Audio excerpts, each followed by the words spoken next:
Hey everybody, welcome to What the Flick, The Americans, Season 5, Episode 11, Dyatkovo. Joining me today, as always, Meredith Placko.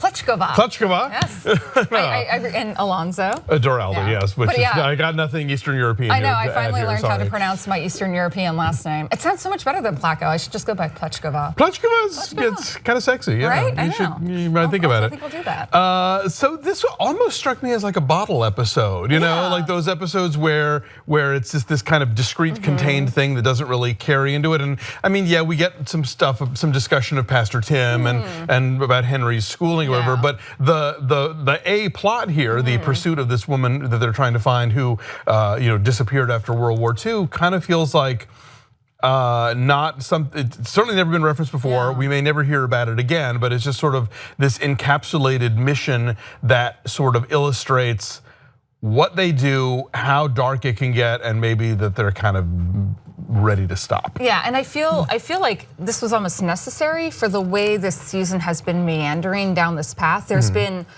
small scenes with big consequences. Yes. There hasn't been killing the weak guy. Killing the weak guy. But there hasn't been, like, other than a couple of these missions, there's not been a solid underlying theme, because a lot of stuff keeps coming back, because we finally find out that in fact, yes, Russia did weaponize the virus, and they named it after. Yeah, that's such a great honor. Well, you died, but hey, we called it Virus V. Yeah, now you killed a bunch of people, which I think you wouldn't actually be happy about that ultimately. Right, because originally the whole deal about the virus was stopping the Americans from weaponizing it, and not necessarily that they were going to do likewise. And William was already on the fence about it, so I feel like it was an insult. Philip. No, William, William, right? Who's working in and brought them the virus. He never felt fully committed to it, you know. And I think naming it after him was more of an insult. And I think Philip and Elizabeth saw that. I think that was one of their big okay. There's a definite reaction, and that whole, that lengthy scene with the woman in the house was just so intense. Because frankly, I believed she was innocent. I mean, I'm going to pull up the actress's name because she was fucking great. No, she really was. But yeah, the whole time I was like, well, what if it's just another one of those instances where they end up almost killing the wrong person, but then they pull back and they realize. But sure, and they're working on something. One photograph that's 40 years old, Irina Dubova. I don't know who you are, lady, but you blew me away as Natalie Granholm, AKA that was a mouthful, whatever that name was. That whole sequence of events of just thinking it's a regular home invasion, realizing who they are, playing innocent, which she's clearly been doing for decades, and I'm sure in the back of her mind was waiting for this moment to happen, always waiting for that other shoe to drop, that the authorities were gonna catch up with her for her war crimes, and then just breaking down, and then you can't help feeling for it, because in that situation, what the fuck else do you do?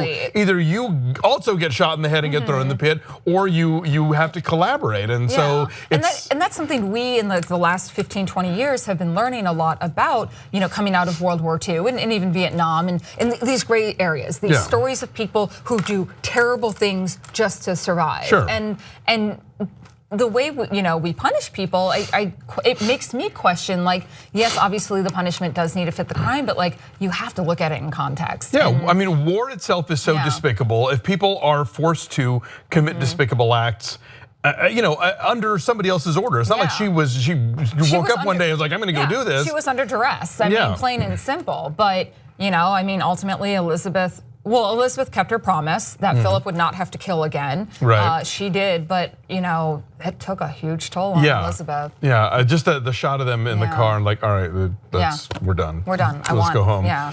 But no, did she even say let's go or let's go home? Let's go home. Okay, she did, because I'm like, do you really want to go back to Russia though after all of this? Well, I don't think they think of Russia as home necessarily. I think for them maybe let's be Americans.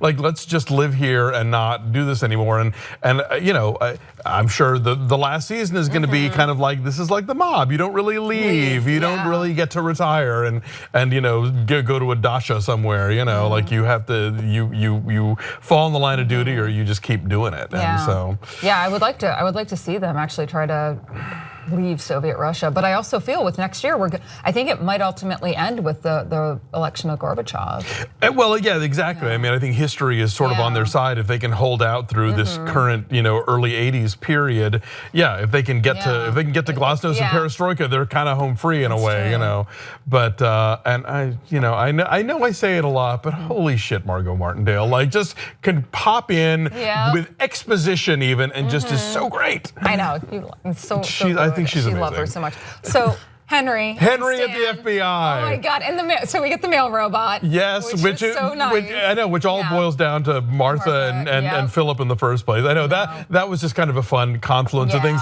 and also it's like this is Henry's real father. Let's face it. This is the guy who spends time with him and addresses him and treats him like an equal and makes him feel listened to in a way that Philip just doesn't ever do. And I thought that the whole talk about when Henry was reading his paper to Stan, and then Stan even realized. Is like, wow, you're putting me way higher on a pedestal than I should be. But he had such an honest talk with Henry about the life of being a spy and why I can't trust you, and the whole like I'll never be able to trust you, maybe my partner, which is also very telling. Makes me wonder what he's going to start telling his new girlfriend. Well, that's true. Yeah, if he feels like that was the reason his marriage fell apart. But yeah, I mean, that speech also says so much about the Philip and Henry relationship. Like, I can't trust my own son, and certainly after the Page fiasco, they're not going to be dying to loop him in as well, And also, good on the parents for realizing, wait, did Page do this intentionally? Does she want us to see these letters? And then there was a nice little tie-in where the woman that they ultimately killed, who tells Elizabeth, "You're a monster." It almost answers Pastor Tim's question, "Are they monsters?" That's true. I'd forgotten about that phrasing, but you're right. No, that totally does. I know. This fucking show. All right, so only 2 more. I hate the ads next week, the last episode before the finale. It's like, don't just say it's the next to last episode. But the next to last episode, as we know in the modern thing of television, is where shit goes down. So we'll be back next week when shit goes down. Thanks for watching.